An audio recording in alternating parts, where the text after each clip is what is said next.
Hi, my name is Michelle Carlson, and I'm an independent Stampin' Up! Demonstrator from Eagan, Minnesota. Welcome to part 3 of Making the Autumn to Remember Scrapbooking Kit. Last week for part 2, I gave you tips and tricks on how to set up your layouts with the cut paper we cut in part 1's video.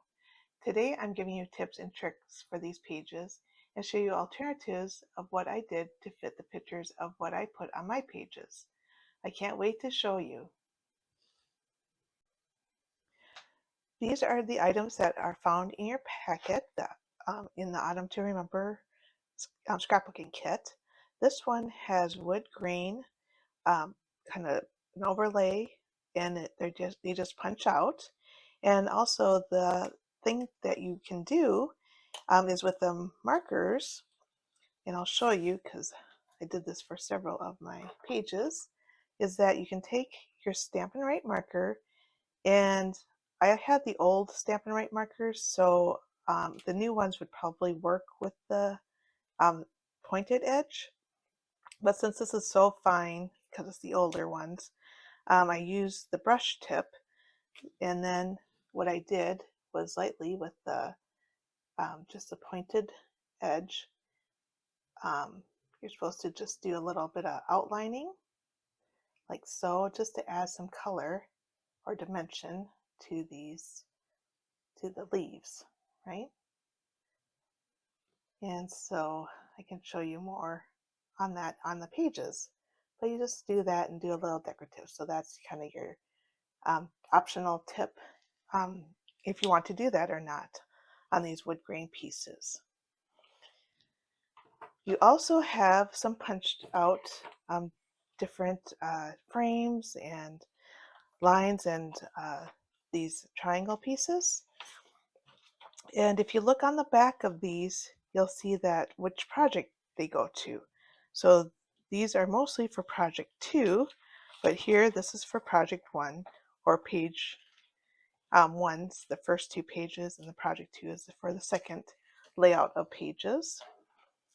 Here's another one. So here we have our, let's see, maybe this way. Here we have some places to write different things on your pages, and just decorative things to add to your pages. And again, on the back, they display project 1 and 2. However, look at this. This has a 1 and a 1. And so when you put your adhesive on, make sure you have the back side down, and I'll tell you why when I show you the page. So of the example that I did, I accidentally put that side up. And then we have some stickers. So you got a whole bunch of stickers that you can put on your pages. You won't be using everything on your 6 pages. You'll have a lot left over to make cards or some other scrapbooking pages, or whatever you'd like to do. Some other things that you might like to consider having while you're doing your project. For adhesive, make sure your adhesives are acid free, because that will not ruin your pictures. If there's acid in it, then if it doesn't say acid free, then don't use it for scrapbooking. I used the glue dots for these wood grain pieces to put them down. So I just put some glue dots on. That's how I adhered those down. On the regular pages, or on the like this paper, I use Tombow adhesive that you can get at Michael's or wherever. And then I had some creative memories for my pictures. So I think you can use this for the pictures, but because all of these are acid free, I'm not I would think Stampin' Up! Seal and it would be acid free also, but I'm just not, I didn't check, so I'm not sure. And then a silicone mat, because this is really nice, handy when you have to um, you know, put tape on that's going to probably get all over or go over what you want taped. And I'll show you how I use that in a moment. A little trimmer to trim your pictures down, and make sure you have your pictures before you even do the detailing of your pages because you may want to switch things around. Then also 3 folders so that when you're punching these items out, you have a place to put them. So I do a project 1 folder, project 2 folder, and a project 3 folder, just to keep them separate. Otherwise you're going to have a pile of, things all over the place. This is the page 1 layout that we did last week. It's just the papers that we cut. Now here is their example of their page of what they did for the layouts with decorating it. And then I'm going to show you what I did. This is our 2nd anniversary where we went up to Duluth, Minnesota, and I haven't written on this yet. So I have to still do my journaling. However, I just changed up a little bit of things. Like they had this saying here, and then I just changed it to this one because it fit better with my picture. And also the comment before with the number 1 showing up, I had to hide it with some hearts, which worked out because this is our anniversary. So this is page 2 layout. And also I wanted to make note of 2 things. So one was the wood grain. This is going up and down. And in this layout, this is my 2nd layout, I did it horizontally. So either way works. Also, there's this yellow piece here at the bottom. It's 12 inches because it goes all the way across the 12 by 12 sticker. So you'll have to cut off some at the end. Also, here is some of the markings, or use the markers to highlight the leaves and the trees and things. Then you have a place to write. And then I also did Autumn Bliss. And let me show you what number 2 of what they did. So I put 3 pictures on mine, and they only have 1 picture. So that's probably the biggest thing because I didn't do the extra here because I have a picture there. But I just, did some decorating there.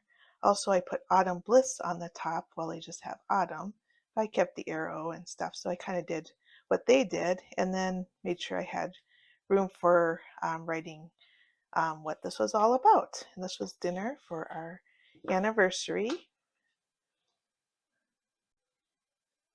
And this is the 3rd page layout of what we did last week.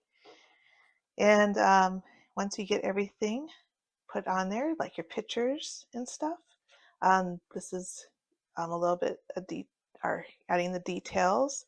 And let me show you the page 3 of what they did, or what so they had these 2. So this is kind of similar of what I did over here, except I had 3 pictures versus just 2 pictures. And it kind of took up more of these. Now, as I put this white piece on, I didn't realize there was colored pieces in there. I didn't look at my pieces close enough. They were turned over, so they were all white. So I didn't realize they were the colored pieces that go in here. So I already had my pictures glued on, and so either way, so I had to bring this up, and then I just cut it off, so that my picture will cover this and that they're on top. However, it looks like this is underneath, so in my 2nd layer, I did put it underneath and see if you can tell the difference. But whichever, it works. And just adding that little, breaking that up from the Cajun craze kind of adds a little bit of fun to this page. So this is our 4th page layout. Now it's hard to, I don't know about you, but it's hard to get 3 by 3 pictures. But this is the layout that, how the pictures are. If I had small pictures like that, maybe you can order them like that, I don't know. But the pictures that I had were all 4 by 6 pictures, right? So I'm going to show you the layout, what I did. And I just put 2 4 by 6 because it was still on Split Rock Lighthouse. It was kind of glare there. And then I put these on the back side of this white piece. And this was difficult. So that's why this part where the silicone mat, where you have, possibly tape coming over your white piece, and or because this is open here, it's good to have something to save your table or save your project if you're taping on top of things that you shouldn't be, like your pages.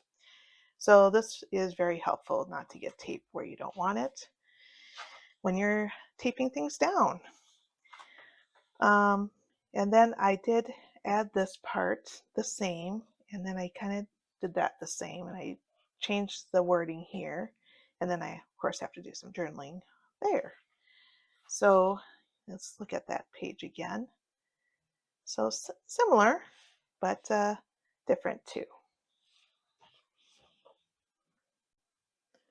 So this is page 5, and they just had one picture here, but I like to fit as many pictures as I can. But I did 2 pictures. This is what their layout is, or how it looks, or what their suggestion is for the layout, which is great. But I wanted 2 pictures on my layout, so I'll show you what I did. So I put this picture because I want to tell you what this falls is the Gooseberry Falls State Park. And then I put this over the these banners instead of this sticker. And just I added unforgettable because this is definitely an unforgettable time when we were there with the water rushing so so fast and furious. And then I did keep the kind of motif down here of how they did it right here. So yeah. So lastly is our 6th page, and here they had 4 3x3 pictures. Again, I don't really have 3x3 pictures, and I'm sure most of us don't have 3x3 pictures, but this is on the layout that the scrapbook suggested, which is really great for 3x3, so you can get 4 pictures on there. However, I have 2x6, but I cut this down smaller so I could fit both pictures in the brown. Then I put the 2 journaling circles here and there, and then I also kept the word grateful in the hearts, and I also put October because that's when it was. And yeah, so I think this turned out really well also. I'll show you the sample again. So here's the four 3x3s, and then they put their 2 journaling pieces there. But for the most part, I kept kind of the decorations the same, just the brown here is, I displayed my pictures differently. Thank you for joining me today for part 3. Hope these sessions have been helpful for you in creating your own page layouts and to see how versatile the pages can be with your pictures of what you want displayed. You don't have to do exactly what the instructions tell you. That is a guide to help you get started. If you have any questions, please feel free to email me, located in the description, or comment below. Thank you for watching and have a wonderful day.